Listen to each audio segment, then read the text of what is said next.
and woke have become condescending code phrases to stir up fear, hatred, violence, and social regression that threatens the very fabric of the future of American democracy. We have to continue to plead our own cause, and that cause today includes confronting and challenging the rampant contradictions of the far right who are trying to usher in American fascism. Sisters and brothers, ladies and gentlemen, the black press of America is needed today more than ever before.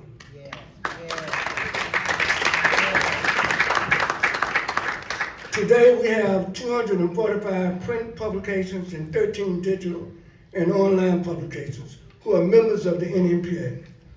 In addition to the 258 publishers, there are many more preparing to join. The value of the black press cannot and should not be understated or underestimated. We're in an era of the so-called fake news and alternative truths that are all simply lies that we will challenge. Yet, we have to do more than just react to the negative journalism and attempts to reframe and to distort our value and contributions to advance America. There's no other national news reporting organization that has the local, national, and global reach of the black press. Let me say that again. There's no other national news reporting organization that has the local, national, and global reach of the black press. I have a colleague that works for AP, and you know, the AP was just banned from the White House, Associated Press, and they have 50 bureaus, a bureau in each state. And I would say, well, y'all got 50 bureaus, we got 258 bureaus all over the country. We are a syndicate, we are a collaboration, we are a togetherness of not only the production of news, but its distribution and its impact. What we have to do is just fully understand what it means to be in the black press today and get others to understand and appreciate the value. We in our advertising, we're not just selling media impressions. We're selling influence. We're the trusted voice of black America. And we're not going to give up that trust for anything. The black press, the black church, and HBCUs, along with other black-owned businesses, have to plan and determine a pathway forward. We cannot afford to get overly distracted every day, reacting to the current repressive and backward policies and actions of those in high places. I mean, the news cycle is full. I cut my TV off because it's just repetitive over and over and over again of the guile, over and over again of the backwardness, openly, you know, to chip away at what democracy means, to chip away what equality means in America. We are reminded of that New Testament scripture in Ephesians. For we wrestle not against flesh and blood, but against principalities, against powers, against the rulers of darkness of the world, against spiritual weaknesses in high places. Spiritual wickedness in high places. Some of the highest places in America. The White House, the Supreme Court, and the Congress. Spiritual weaknesses in high places. I know this has been live streamed.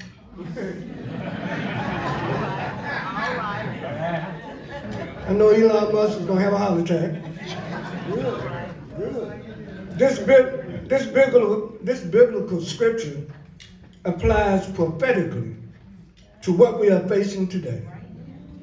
From the very beginning of the black press, we have been a praying people, a singing people, a unifying people. Pleading our own cause necessitates that we do not lose sight about who is ultimately in charge. Faith in the God of justice and liberation has always undergirded the sustainability of the black press. The relationship between the black church and the black press needs to be reasserted. We need a black church, black press revival. Chairman Bobby Henry and I were in Selma, the 60th anniversary of the 1965 March on Alabama for voting rights across the Edmund Pettus Bridge. And before we had that symbolic bridge crossing, there was a meeting at Tabernacle Baptist Church in Montgomery. This is a historic church because this is the first church in Alabama that had a quote-unquote mass meeting. Mass meeting. It wasn't a funeral, it wasn't a wedding, it wasn't a baptism, it was a mass meeting. What is a mass meeting? A mass meeting is called so that everybody in the community not only is called, but everybody in the community responds with their presence. Now, the pastor of the church at that time was threatened not to have the meeting. The speaker, 2 weeks before he was killed, was the Reverend Dr. Martin Luther King Jr. at Tabernacle Baptist Church. And when we were sitting there this past weekend, I was saying, you know what? We need to have some more mass meetings. What if all of our publishers in each city get with the leading black pastor in that city? And let's call a mass meeting. A mass meeting for what? To outline our progress. One of the things that we have to understand, brothers and sisters, we are not going to make progress without our people. All right. Yeah. We have to represent and touch our people, our communities. And they have to know that when we're out there on the front line, that we represent their interests. And of course, there's an intergenerational situation in the black community. We have young people, some not so young, and some who are my age. But the truth of the matter is we need everybody. And so I was pleased to be in that church, to participate in that mass meeting over the weekend. It just reminded me of the power of the black church and the power of the black press if we get together. Not just when a tragedy happens. We need to get together to prevent tragedies from happening.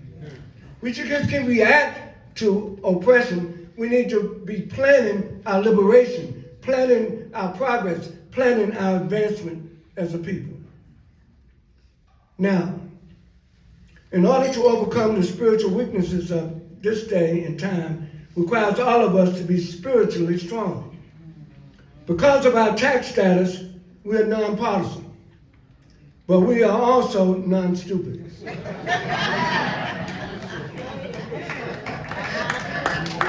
We have to start preparing for 2026 now.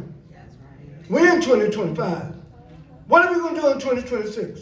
Are we going to allow these backward people to continue to represent us in the Congress of the United States? No. Are we going to allow these people, these state legislators, to continue to chip away at our voting rights, continue to take away our scholarships for HBCUs, continue to take away our health care, continue to take away our Medicaid, continue to take away our quality of life? Yes, Social Security, Medicare, and Medicaid, all on the chopping block.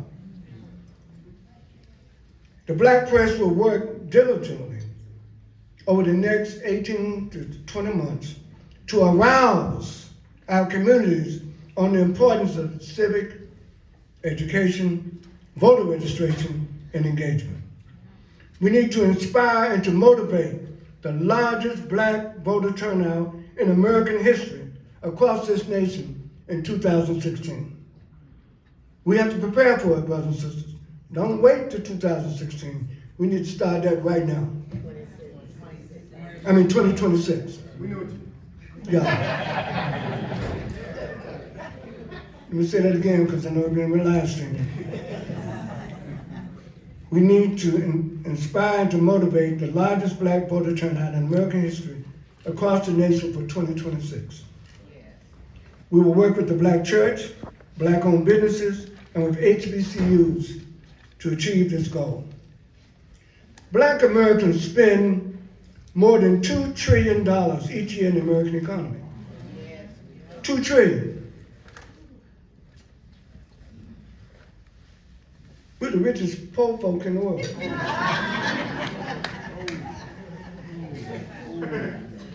$2 trillion. We could